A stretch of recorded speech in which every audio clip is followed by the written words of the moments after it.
Bom, então a gente vai falar hoje, antes de eu apresentar os nossos painelistas aqui especiais, a gente vai falar sobre como avaliar stakeholders estratégicos para os projetos em um cenário de transformação da infraestrutura nacional. Desafiador, né? A gente falar sobre esse tema. E para isso, aqui no InfraCast, eu vou fazer a moderação desse painel junto com a Tereza, que, enfim, acho que é uma das maiores executivas que a gente tem hoje, foi CEO da BRK Ambiental durante muito tempo, né, Tereza? E 7 anos, então tem uma longa história em um desses setores que é um dos que mais tem esses desafios, né, de conciliar diversas partes, interesse público, interesse privado, município, Estado, agora a União também entrando, né, nessa rede aí de relação, e a gente também tem acho que 2 painelistas que também trabalham e atuam em setores que têm esses mesmos desafios, sem que a gente consiga hierarquizar setores mais importantes do que outros, mas tem alguns que são mais emblemáticos, né, na relação interfederativa que a gente precisa ter. Então a gente tem a Natália, que acho que todo mundo conhece, né? A Natália tem uma longa trajetória no governo federal, foi diretora da NTT, secretária de Fomento de Parcerias. É um nome grande também, que a gente também não lembra, mas era extenso. No Ministério da Infraestrutura na gestão passada, então foi responsável por grandes projetos que foram entregues, e hoje é CEO da Movinfra, que é uma associação que reúne grandes empresas, também de setores estratégicos, e que também está nesse desafio aí de fazer essa interlocução nacional, federal, sobre esses assuntos. E também temos conosco o Antônio. Antônio, ele é hoje também um nome grande pra caramba, coordenador de regulação da mobilidade urbana no Ministério hoje das cidades, né, que também é a nova configuração. A gente trabalhou junto no projeto da CBTU, até então era Ministério do Desenvolvimento Regional, agora já mudou também para o Ministério das Cidades. Então, temos aqui grandes nomes para poder falar com a gente sobre esse assunto. Tereza vai ajudar na nossa moderação, vai nos acompanhar aqui durante todo esse painel. E tem alguns temas que eu acho que a gente poderia começar perguntando especificamente para a Natália.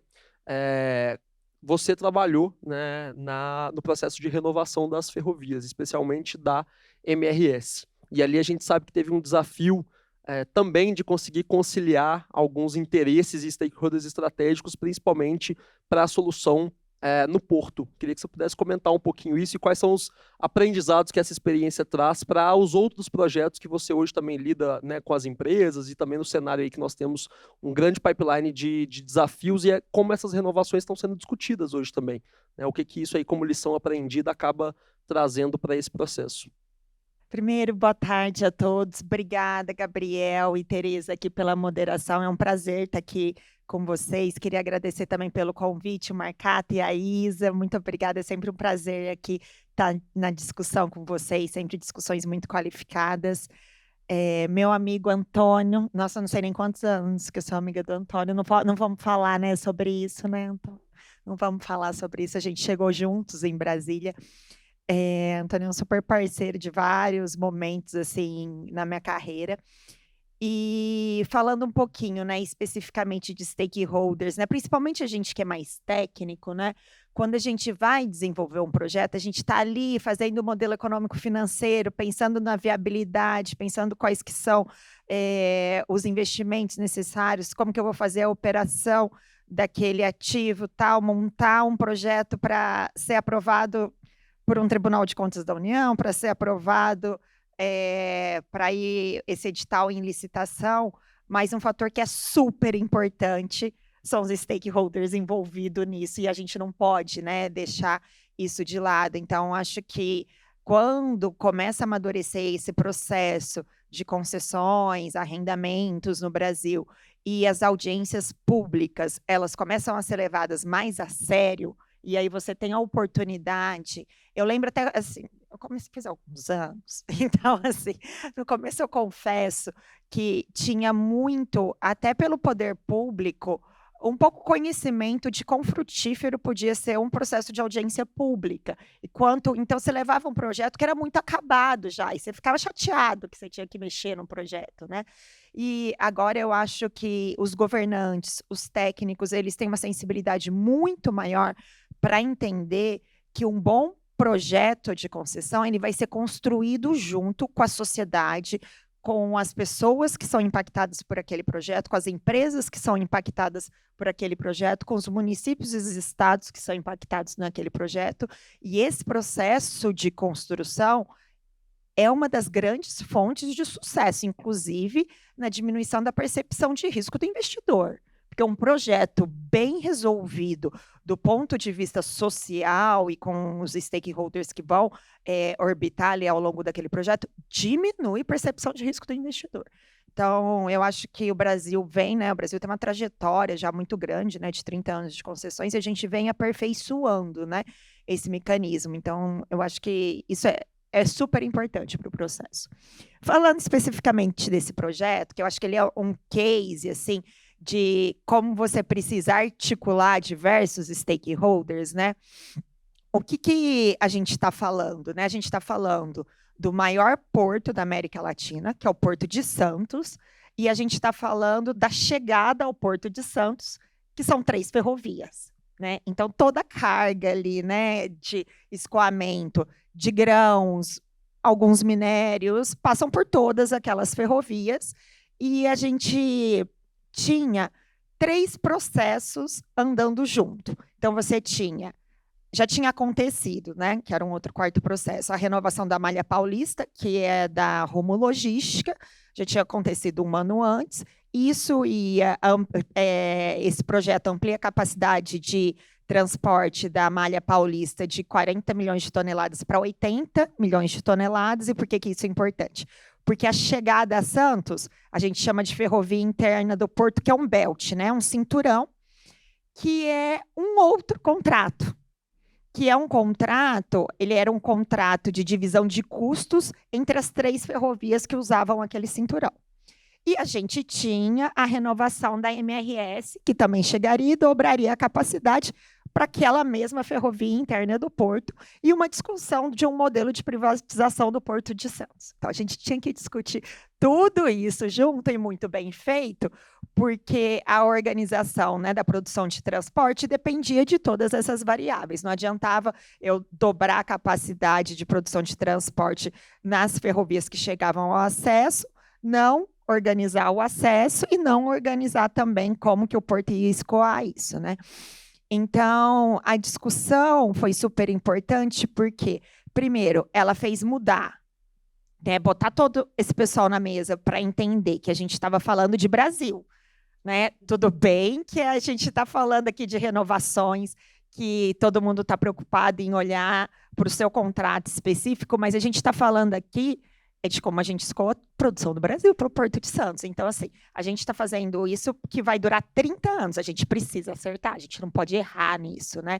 Então, teve também um espírito desses stakeholders sentarem na mesa para poder discutir isso. E a gente conseguiu sair com 2 contratos de renovação de ferrovia. A gente saiu com um modelo regulatório super inovador, que é um modelo associativo ali da ferrovia interna do porto, onde os 3 concessionários fazem parte, eles têm um share conforme a sua participação e organizam os investimentos a partir dali, mas a governança é paritária, porque todo mundo vai usar, então a governança é paritária, tem as janelas de entrada, porque pode querer chegar mais um operador ferroviário independente ou mais uma ferrovia por meio agora de autorizações, então também tem toda uma lógica de entrada de novos operadores ali, e como que foi adaptado todo o projeto que estava sendo desenhado na época pelo BNDES, de como que isso iria funcionar no modelo de privatização do porto, que acabou não se efetivando, mas a gente conseguiu organizar todo esse modelo de concessão. A gente acabou fazendo as renovações, acabou fazendo a ferrovia interna do porto, o modelo associativo, e isso está funcionando. Isso está funcionando. Hoje a Ferrovia Interna do Porto é uma empresa constituída, ela já virou um modelo associativo e está funcionando. Então, assim, é com muito trabalho que você consegue organizar esses stakeholders, mas eu acho que é com algo que os servidores públicos, o governo, vem amadurecendo ao longo desses últimos anos, com uma vontade legítima de escutar e de entender que todos têm um problema. Muito bom. Não sei se a Tereza quer comentar, fazer um paralelo também com outros setores. Yes. Queria pegar um gancho no que a Natália mencionou. Eu passei por telecom, energia, né, e mais recentemente no saneamento. É muito interessante quando a Natália, né, você mencionou que tudo é uma evolução e um processo de construção com os stakeholders para fazer um processo dar certo, né? Um projeto conseguir dar certo, né?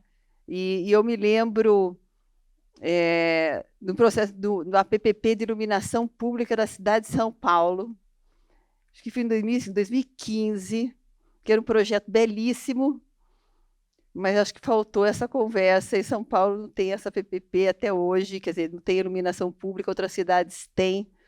Projeto imenso, que na hora de ir para a licitação melou, não deu certo, Câmara de Vereadores, com prefeitura, foi uma confusão danada. Acho que questão de audiência pública, envolver a sociedade realmente. E aí, quando a gente vê Rio de Janeiro, né, o projeto de saneamento que a gente conversou aqui antes, que foi uma construção de BNDES, de governo, de falar com a sociedade, para construir um edital que, no final, conseguiu avançar. E aí, o que eu queria perguntar para a Natália qual, na sua leitura, né, e depois acho que também um pouco para o Antônio, qual a leitura de vocês da importância das entidades na conversa com esses diversos stakeholders, isso pode ser governo, e a próprios players, né, as empresas, para construir um caminho que leve a algo que chegue no que... Aí eu vou fazer um paralelo no saneamento. O saneamento, quando aprovou a lei, foi a arte do possível. Então, teve como esse governo, o próprio setor privado e as empresas públicas para achar uma lei que pudesse ser aprovada. Então, as entidades tiveram um papel, o setor público teve um papel, o governo federal e tudo mais. Qual que é a leitura de vocês? Eu estava vendo aqui um pouco do Movinfra, né? Da Associação das Empresas de Infraestrutura, do setor de mobilidade. Qual é a força e o papel das empresas, das entidades, e como elas devem estar organizadas para conseguir fazer com que se aperfeiçoe o processo que leve a processos de licitações que façam o sucesso desses projetos? Só pegar um gancho antes, para poder complementar a pergunta da Teresa, que eu acho interessante, pelo menos no comparação entre a sua experiência anterior e agora, que existe também um desafio de stakeholders público-público, né? Antes até do público-privado, existe uma governança que é necessária ser feita nos bastidores da administração pública. Então, também, qual que é o paralelo que se faz entre estar desse lado do governo e agora também da iniciativa privada? E se depois o Antônio quiser complementar, seria ótimo. Não, excelente pergunta, Tereza e Gabriel. Eu acho que também é um amadurecimento também do ponto de vista do privado, porque acho que a gente sentia, até quando a gente estava no governo e nas primeiras concessões, um pouco, bem, eu tenho um pouco da ação do privado, eu tenho esse contrato, eu tenho essas regras, e lidar com esses stakeholders é problema do Estado. Não é meu. E eu acho que tem um amadurecimento. Hoje eu vejo as empresas realmente engajadas e entendendo, até por todas as práticas ESG que hoje estão dentro das empresas, que eles são representantes do setor público na ponta, eles estão prestando um serviço público, então eles são a cara do setor público na ponta, e esse gerenciamento ali dos stakeholders e dos conflitos é obrigação do privado. É obrigação do privado. E eu não vejo hoje as empresas se furtando a fazer isso, pelo contrário, assim. A gente tem exemplos maravilhosos. Até esses dias eu desci aqui na Santos Brasil, que é um dos nossos associados, o Porto de Santos, né, o maior porto da América Latina. Você vê as maiores empresas ali dentro, e na hora que você olha, você vê uma das maiores comunidades de palafita, né? Esse problema não pode ser um problema só do Estado de São Paulo, não pode ser um problema só do município de Santos, é um problema das empresas também que estão ali. Eles não podem todo dia olhar e acreditar que aquilo não é um problema, né? que é aquela comunidade, não faz parte desse contrato, né? Então, hoje a gente tem diversas ações ali na comunidade, ações sociais, ações de sustentabilidade. Tem um projeto incrível com o Jojó, que foi campeão já mundial de surf ali, e atende mais de 100 meninos da comunidade ali. Então, eu acho que hoje também, amadurecimento pelo lado do privado é entender que ele está dentro desse processo e que para esse serviço dar certo, ele precisa arregaçar as mangas e trabalhar junto com aquela comunidade que está impactada, que o direito daquela comunidade importa. Então, eu vejo eles bem organizados e acho que o Movinfra ele nasce um pouco desse desejo de organização, né? O Movinfra ele foi criado ano passado e ele une diversos setores de infraestrutura logística, né? Então a gente tem rodovia, porto, aeroporto, hidrovias, porque apesar da regulação ser diferente, os grandes problemas para a segurança jurídica e a atração de investimento continuam sendo os mesmos, né? Se a gente for falar isso, a gente vai sentir um pouco disso em saneamento, em energia, né? Então, daí um pouco dessa necessidade de ter também esse movimento que é mais transversal para conseguir olhar como que a gente melhora Brasil, né? A missão do Movinfra é desenvolver o Brasil, né? Eles fizeram uma missão super arrojada, né? Para criar esse movimento, porque é como que a gente dá a nossa contribuição. Então, acho que a gente tem esse aprendizado também ao longo dos anos das empresas vindo para a mesa, entendendo que aquele contrato não é só um contrato privado, aquele contrato lida com pessoas. Vou pegar esse gancho para poder colocar o Antônio na conversa, porque na mobilidade urbana eu acho que a gente ainda está 20 passos atrás, né?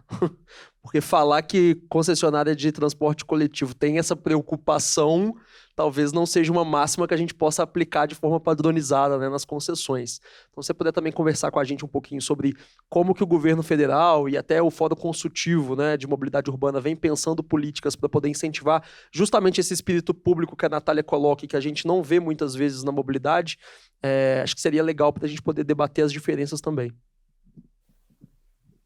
Ótima pergunta. Ótima pergunta. Boa tarde, né, em primeiro lugar. Muito obrigado. Boa tarde ou boa noite, bom dia para quem depois estiver ouvindo gravado, né? Eu, aliás, sou um ouvinte assíduo do InfraCast e gosto muito de acompanhar e agradeço muito o convite em nome do Ministério da Cidade e pessoalmente também para mim é uma satisfação muito grande estar aqui. Espero contribuir um pouco, aprender muito, com certeza, dividindo o painel com profissionais tão qualificados aqui, com tanto histórico, tanta experiência, né? E, bem, de fato, né, eu, aproveitando um pouco o primeiro tema, né, o primeiro case que a gente falou do acesso ferroviário ao Porto de Santos, né, eu tive a oportunidade de acompanhar um pouco, e é um trabalho extremamente complexo e muito bem resolvido e elogiável, né, que é coordenado pela Natália, mas também com uma equipe muito grande ali, com muita gente envolvida. E uma parte que para mim ficou como um aprendizado, eu participei muito pouco desse processo, mas no finalzinho deixei, acho que uma migalhinha ali, né, nessa construção, mas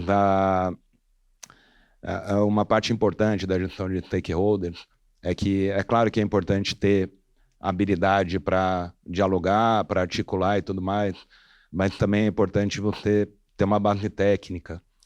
Esse acordo do acesso ferroviário ao porto, esse é um gargalo histórico do país, super complexo, né? Como a Natália falou, são 3 ferrovias que chegam lá e teve que ser feito todo um acordo de governança, mas também operacional, e que muitas vezes descia ao detalhe técnico lá na ponta mesmo, que a gente teve, obviamente, né, você tem que conversar no mais alto nível de todos os envolvidos, com os CEOs e tudo mais, mas a gente também teve que ir lá conversar com técnicos que trabalham o dia inteiro com aquilo, que estão na ponta, tanto do lado público, na NTT, quanto nas concessionárias também. A gente teve que fazer reuniões com as áreas técnicas para conseguir criar uma base de conhecimento suficiente.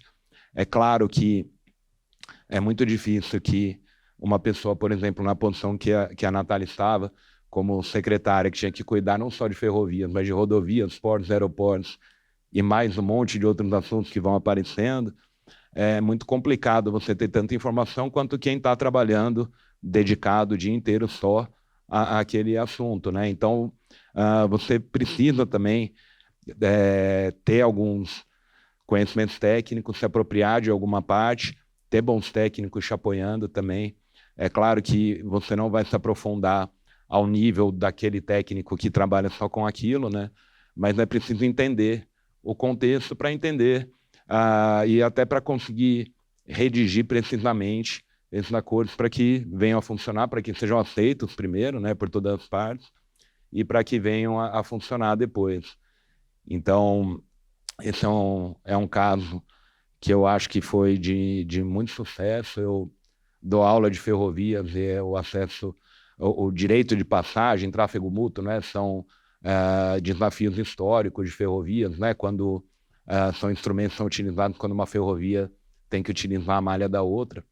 E também o acesso ao porto, né, as ferrovias tipicamente são corredores de exportação que vão em direção ao litoral para escoar, para exportação, via porto, né, para o transporte marítimo. E, bem, nesse contexto, eu acredito que foi de fato dada, nunca vai ser uma solução perfeita, mas a melhor solução possível, e com algumas décadas aí de fôlego para o setor. Tem vários investimentos para ser feitos, tem pátio que tem que ser alterado, né? Então, vários aspectos operacionais foram tratados também, e de governança. É um trabalho, além de muito forte nessa parte de articulação, de negociação com empresas que em muitos momentos são concorrentes, né? Você tentando fazer um acordo entre elas, e também dos elementos técnicos.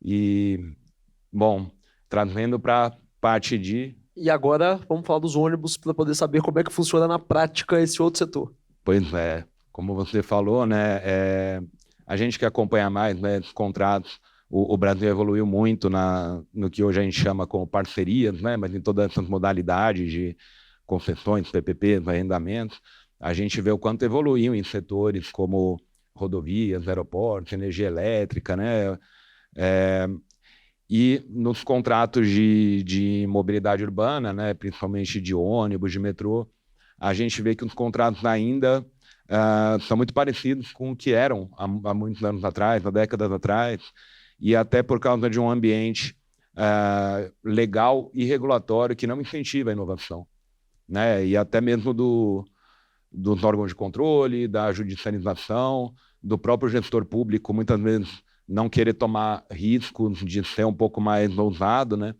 Então, isso dificulta um pouco e acaba interferindo na própria prestação de serviço.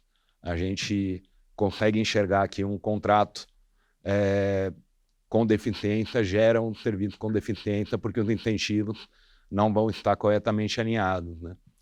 E, bom, que aproveitando o gancho, né, e falando também de stakeholders, como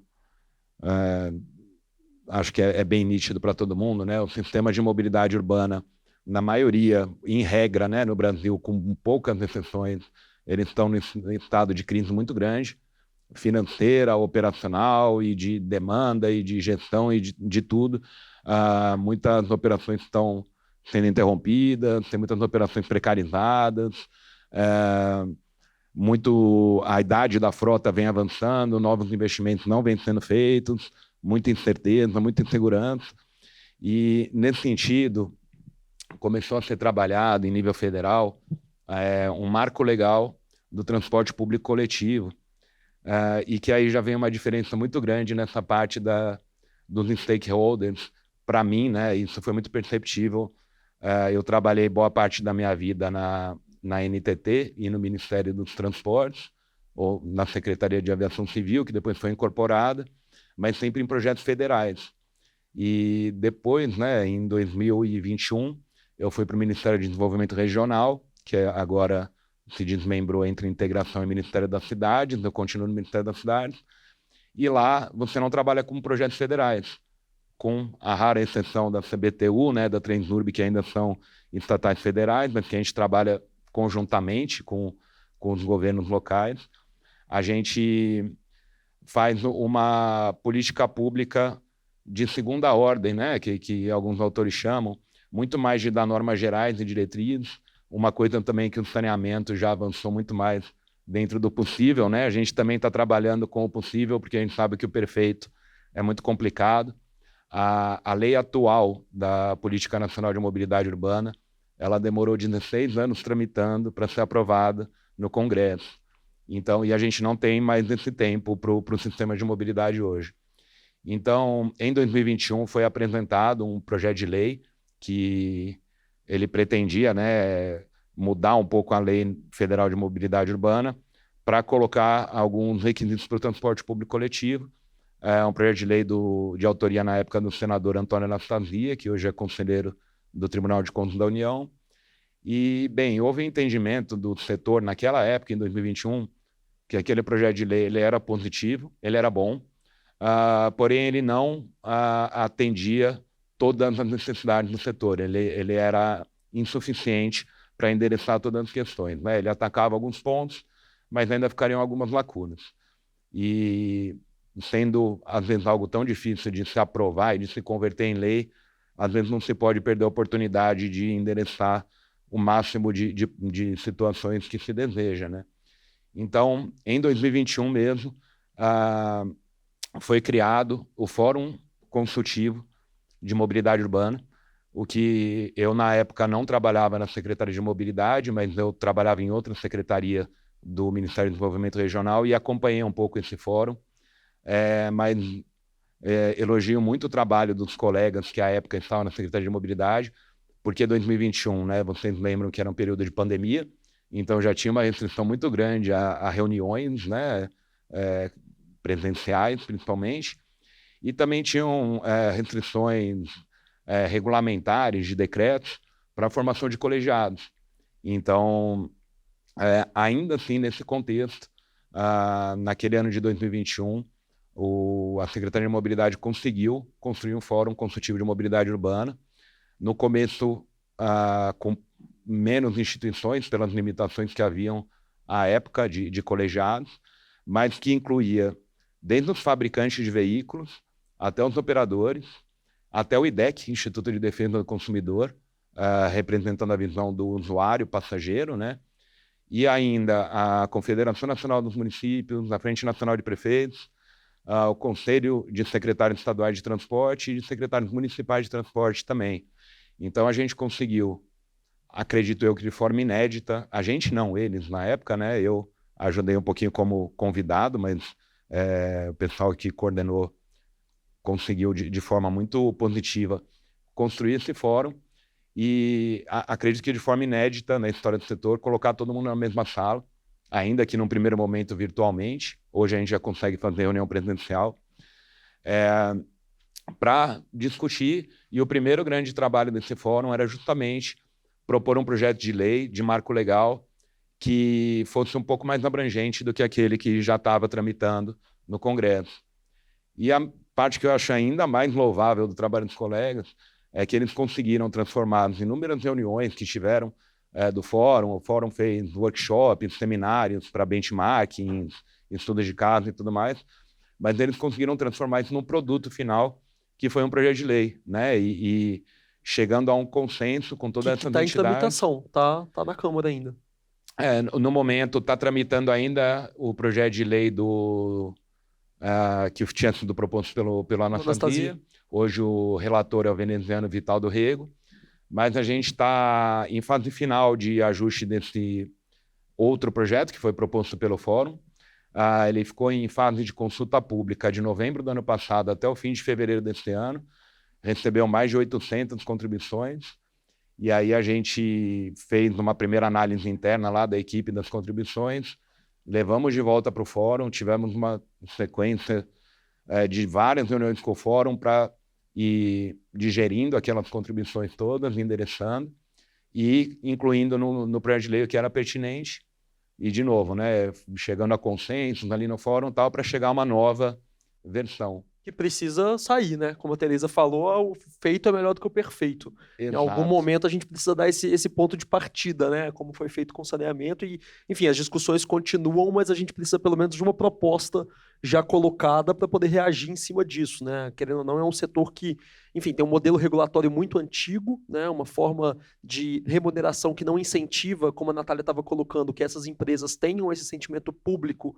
de entender e legitimar o seu projeto, né? Acho que tem uma questão também relevante de se dizer que o setor de mobilidade urbana, muitas vezes, especialmente sobre o setor de transporte sob pneus, não é legitimado socialmente, né? Esses projetos acabam não tendo essa licença social que é necessária para que a gente possa prestar. E acho que isso vem também, muitas vezes, de uma falta de um arcabouço regulatório modernizado, ou enfim, uma primeira proposta, pelo menos, para que a gente possa gerar esses incentivos. Se não vem de forma orgânica, muitas vezes a gente precisa ter ali algum empurrão para poder começar, né? Quer acrescentar? Mas eu acho que só o fato de ter conseguido, né, de toda a descrição que o Antônio teve, de ter saído um projeto de lei, já é uma vitória. Porque eu fico imaginando essa sala com tanta gente, só de ter todo esse envolvimento, que esses são os stakeholders, não é trivial, né?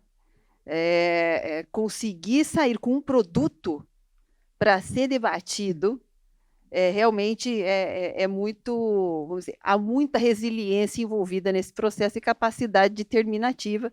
Então, a gente torce para que seja aprovado como uma lei, né? E eu acho que aí é o grande desafio, quer dizer, que o Brasil precisa para o investimento na infraestrutura, porque do lado do setor privado, o que se precisa é da segurança jurídica, regulatória, na hora da decisão do investimento nos grandes projetos, né? E volto naquele ponto que a Natália mencionou no começo, que é esse processo que é de aprendizado dos processos das audiências públicas e das discussões que há com a sociedade dos projetos quando vem para a licitação, né? Mas você precisa ter bons projetos para serem debatidos. E eu acho que nisso o Brasil avançou muito. Então, quando eu dei o exemplo lá da PPP, lá de 2015 para cá, né, a gente vem avançando muito na qualidade dos projetos que vêm para a discussão, e eu acho que isso tem muito a ver. Quer dizer, eu acho que, apesar de tudo, apesar da gente ter muita coisa para investir em infraestrutura, acho que a gente tem que dar o mérito, acho que a gente tem evoluído nesse quesito, né? Mas indo no ponto do que é o nosso tema, né, como avaliar os stakeholders, né? Então, eu vou fazer uma pergunta: o que o stakeholder avalia na hora de um projeto, né? E aí a minha pergunta para a Natália, né, que esteve do lado do governo e agora está olhando do lado do privado, né? Você mencionou o exemplo lá da Baixada, que a questão social também é de responsabilidade das empresas, e essa sensibilidade das empresas precisa ser refletida na forma como ela se comunica com o governo, porque ela também tem que se mostrar responsável perante o governo. Qual que é a sua leitura das empresas quando elas estão fazendo essa relação, essa comunicação com o governo?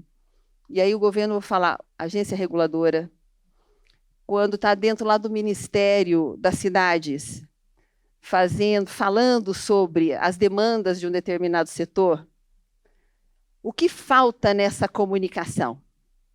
Né? A tecla SAP, né, entre o setor privado e o governo, porque o governo tem as demandas que são legítimas de quem está sentado na cadeira do governo e que tem as responsabilidades de governo, e tem o executivo que está lá na cadeira do privado, que tem as suas responsabilidades, e está discutindo uma necessidade de um contrato que precisa ser reequilibrado.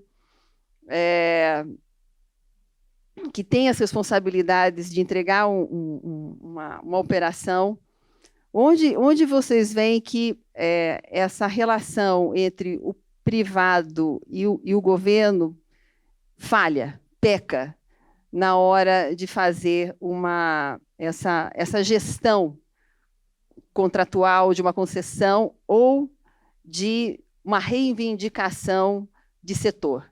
Excelente a pergunta, Tereza. Eu acho que é algo também que a gente vem evoluindo muito nos últimos anos, a discussão sobre a matriz de risco dos contratos.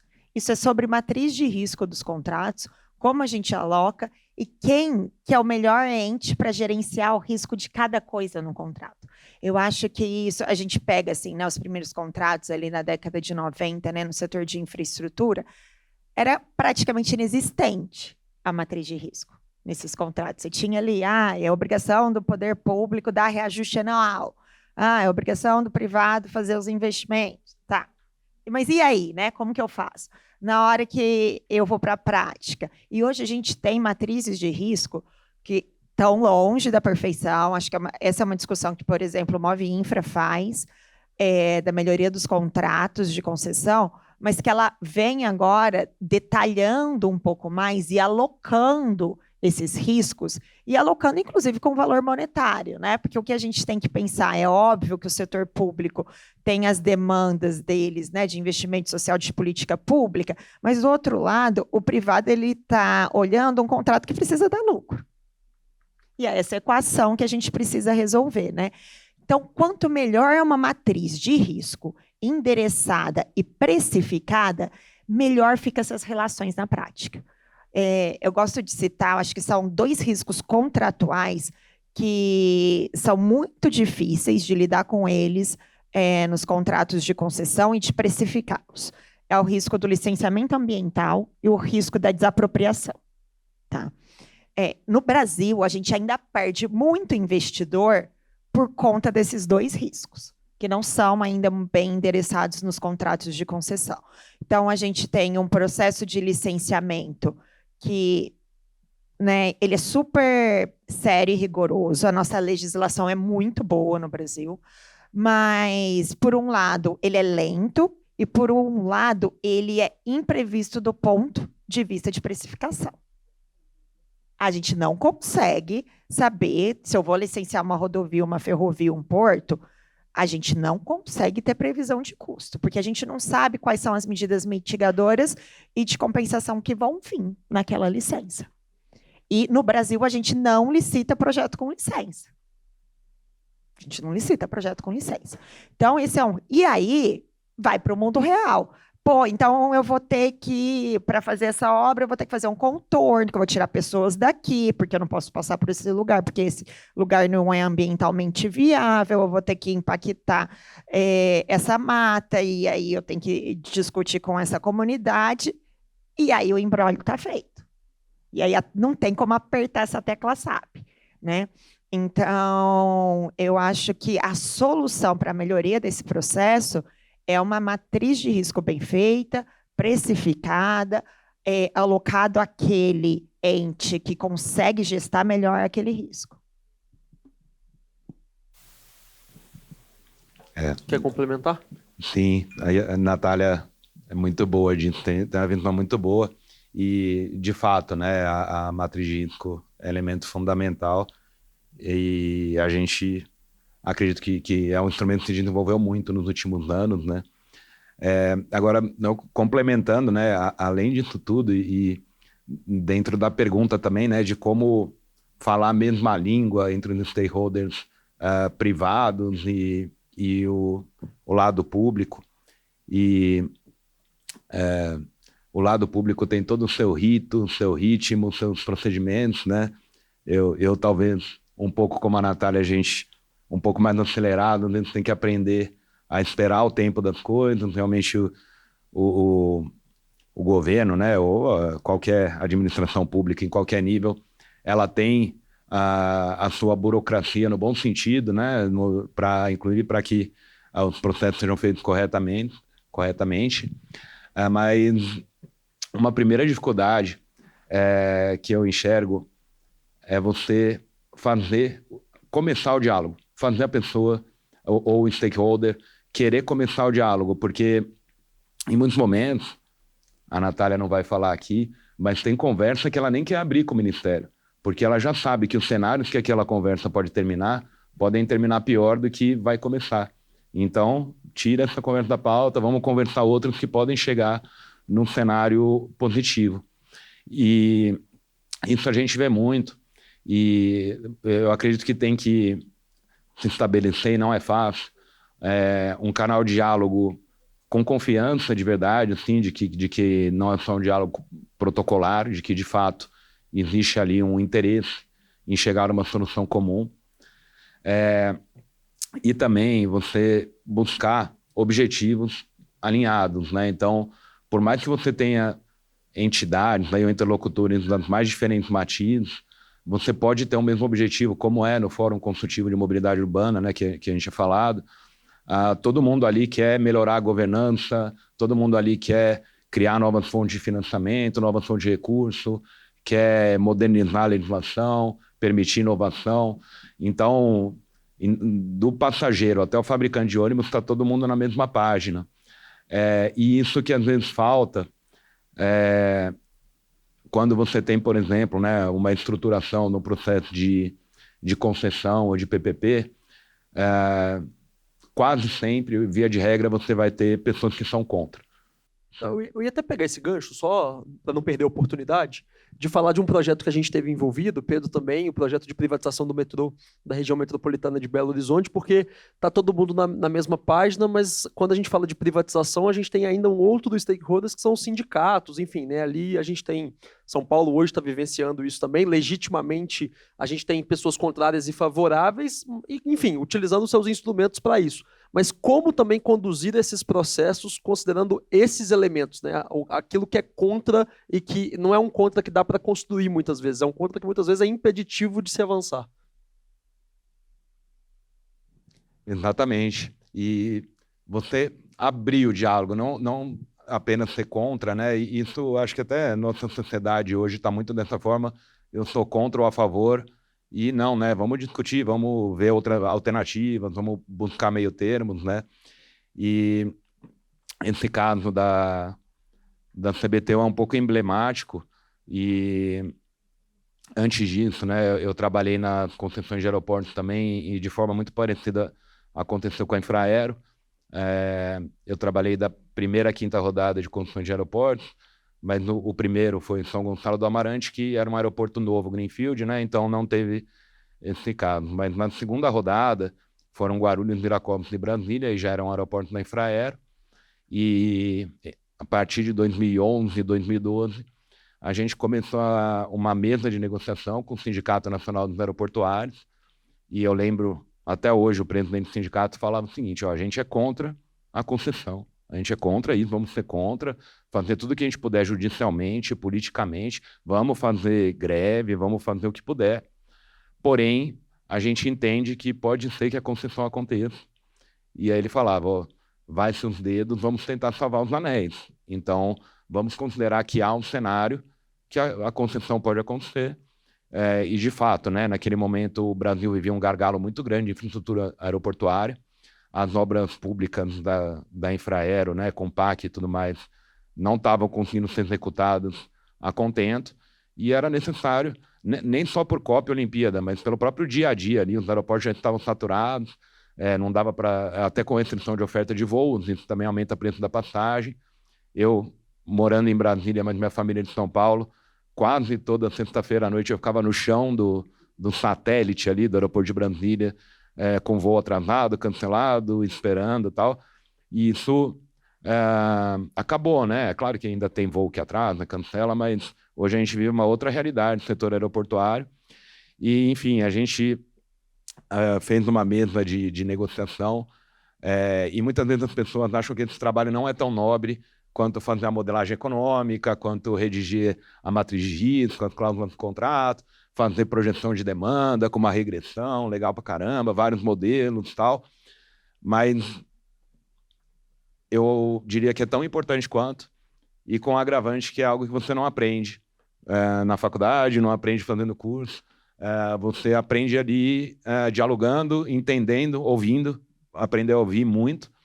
E no final a gente chegou num modelo de um acordo coletivo que permitiu, eu acredito que ainda hoje, se perguntar para os funcionários da Infraero ou para o sindicato, né, a maioria deles vão falar que ainda são contra, ou que eram contra desde sempre a privatização, mas minimamente a gente transformou algo que era uma ameaça, né, de demissão, ou de ficar desempregado, ou de ir para uma concessionária que não ia gostar do trabalho, não ia ter dificuldades por algum motivo, em oportunidades.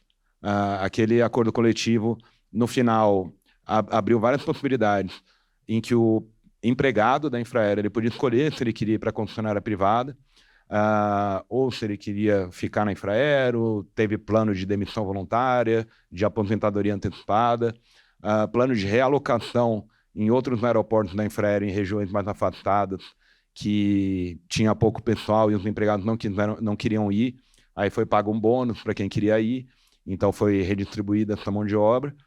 Enfim, na época a Infraero tinha 14 mil empregados, hoje tem menos de 7 mil, então isso foi uma redução gradual do quadro, proporcional também aos aeroportos que foram concedidos. E para muita gente, eu conheço algumas pessoas que eram da Infraero, muito jovens.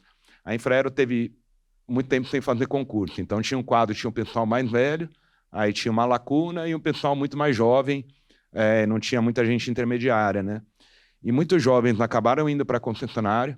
Eu conheço 3 casos do aeroporto de Brasília e mais alguns em outros lugares, e se deram muito bem, estão muito satisfeitos, porque eles falavam, pô, na Infraero eu estou no fim da fila para um dia eu ser promovido. Aqui na concessionária eu já vou receber uma promoção imediatamente e eu tenho a perspectiva de, se eu fizer um bom trabalho e tal, eu, a médio prazo, já consigo ser promovido de novo. E, de fato, estão super bem hoje na concessionária e tal. E até para quem gosta do setor aeroportuário, quer trabalhar com o setor aeroportuário, isso mudou muito o que é uma carreira. Antes, você queria trabalhar no setor aeroportuário, praticamente a tua única alternativa era prestar concurso para a Infraero, ou eventualmente fazer algum trabalho eventual para alguma empresa contratada pela Infraero e tal, mas seria a tua única possibilidade. Hoje, a gente tem no Brasil os maiores operadores de aeroportos do mundo. Talvez nenhum país tenha, como o Brasil tem, os grandes operadores estão aqui, né, dos mais referenciados do mundo, com a oportunidade, então, de quem gosta do setor de aeroportos, que eu acredito que é muita gente, como eu, que acompanha o Infracast também, de trabalhar nos maiores operadores, em grandes multinacionais, que eventualmente ele vai ter oportunidade de fazer um intercâmbio lá na sede também, né, em outros aeroportos da empresa pelo mundo. Então, acredito que foi muito positivo nesse sentido. Aí, voltando, né, para o caso da CBTU lá de Minas, né, da Regional de Minas da CBTU, a gente teve várias reuniões com o sindicato, mediações do Ministério Público, Justiça do Trabalho e tudo mais, e a gente sempre falava para o sindicato, ok, nós entendemos que vocês são contra o processo de desestatização e tudo mais, mas vamos discutir também alternativas, caso não seja possível reverter. E agora tem continuado o processo da CBTU para as outras regiões metropolitanas, que a CBTU ainda opera em 4 regiões metropolitanas no Nordeste, e foi criada uma comissão paritária que está desenvolvendo um acordo coletivo tal, em que pede o sindicato continuar contra a desestatização e tudo mais, mas se está trabalhando nessa frente com base muito no que foi feito do acordo da Infraero, aproveitando muito do que foi feito ali, visando dar alternativas para os empregados, né? Então, agora, isso porque os empregados entenderam, se dispuseram a dialogar. Assim, para mim, talvez a parte mais difícil seja essa, começar o diálogo, sabe? Às vezes você vai negociar com uma concessionária de ferrovia, porque tem a renovação dela e tal, e a outra não quer nem conversar, ela nem aparece em reunião, não marca agenda, fica te adiando as agendas e tal. Então, a dificuldade é, primeiro, você convencer aqueles stakeholders. Baixar a guarda e iniciar um diálogo, né? Exato. Temos um objetivo em comum e esse diálogo pode, no final, chegar em algo positivo para você e para todos. Isso conversa com o que a Natália falou, né? Arrematando que é o que vai trazer segurança para o investidor, segurança jurídica, é o que vai trazer uma construção que vai legitimar esse projeto, então só tem a ganhar. É mais custoso, é mais trabalhoso, demora mais, dá trabalho. No Brasil, acho que tem elementos ainda mais característicos, né? Porque nós temos ainda muito fervor social em relação a essas pautas ainda. Temos ainda as discussões colocadas, especialmente em alguns setores, mas é o que depois vai facilitar a gestão do contrato. E mais, diria que na gestão se reinicia toda essa interlocução com novos stakeholders, né? A gente não está falando só na estruturação de resolver, mas também na gestão, né? Depois a gente tem que enfrentar tudo isso. O pessoal está sinalizando ali que a gente tem que terminar, então não sei se a Tereza quer acrescentar alguma coisa nas palavras finais aí para a gente poder fechar. Então, quanto tempo a gente tem? Nenhum. Acabou? Pode? Pode. Não, eu acho que uma pergunta que eu gostaria de fazer aí para o Antônio, né, que falou sobre ferrovia, os direitos de passagem, equipe técnica. Na sua perspectiva e na sua experiência, qual é o maior desafio? É ter uma equipe com capacidade técnica para montar esses projetos, ou é negociar com os agentes concedentes para montar os projetos? Desculpa, mas eu não vou deixar passar para a Natália essa pergunta, porque ela viveu muito mais do que eu. Eu acredito que bons técnicos sempre há, porque alguém está cuidando daquele assunto lá na ponta, seja na NTT, seja na concessionária e tudo mais.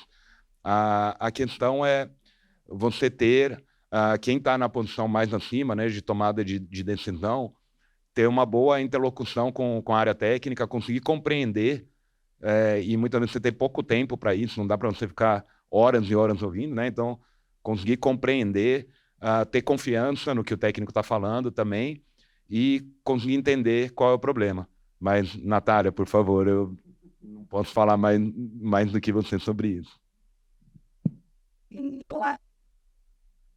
Acho que a gente teve, durante muito tempo no Brasil, um problema, sim, de má qualidade dos projetos. Mas eu acho que hoje não é a maior parte do nosso problema. Eu acho que, assim, reconhecidamente, o setor privado já entende que os projetos que vêm a público, na sua maioria, são projetos de qualidade. Eu acho que talvez o maior desafio, né, dos projetos que estão vindo e da discussão é conseguir casar o desejo do governante, né, que é sempre uma tarifa menor com mais investimento, né, que é o desejo da população com o desejo a menor tarifa. Eu lembro que eu tinha um chefe e fizeram uma vez e ele era superintendente de regulação da NTT. E aí eles estavam fazendo uma pesquisa de opinião na ponte Rio-Niterói. E aí entrevistaram ele. Você quer pagar quanto de tarifa? Ele, 0. O que eu quero pagar de tarifa é 0. E é lógico, né? Então, é esse desejo que o governante tem com um desejo privado de conseguir executar aqueles investimentos, então que seja um cronograma viável, que tenha uma taxa de retorno viável. Então, eu acho que hoje em dia a gente está muito mais já nessa fase. Acho que, né, a gente viu, né, teve o leilão federal de rodovias na última semana, né, e veio um player, né? Eu acho que é um pouco disso de vamos ouvir também o mercado para ver como que a gente casa esses dois desejos, que são legítimos, né? A gente quer mais esse investimento com menor tarifa, mas precisa ser um projeto que seja viável do ponto de vista de execução, para não dar problema, que a gente já cansou de ver, depois a gente tem contrato devolvido, que não dá problema, com algo que seja rentável para o setor privado. Acho que aqui, hoje em dia, reside a grande discussão. É a pergunta que a gente vai passar muito tempo ainda tentando responder. Não vai ser nesse painel que a gente vai vencer isso. Bom, queria muito agradecer o Antônio e a Natália, obrigado por estarem aqui, compartilharem conosco. Agradecer a Tereza também por, enfim, além de moderar comigo, também trazer a grande experiência que ela tem. E agradecê-los também, né, Carol? Acho que a gente está encerrando, é isso, o evento? Então vem cá despedir do pessoal e agradecer os nossos painelistas aqui por essa grande contribuição.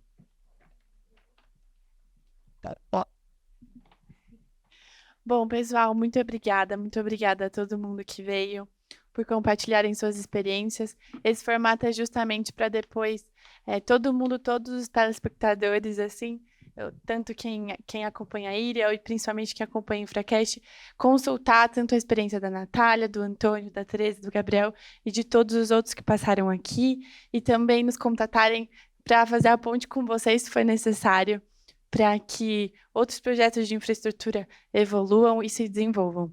Muito obrigada mesmo e até o próximo.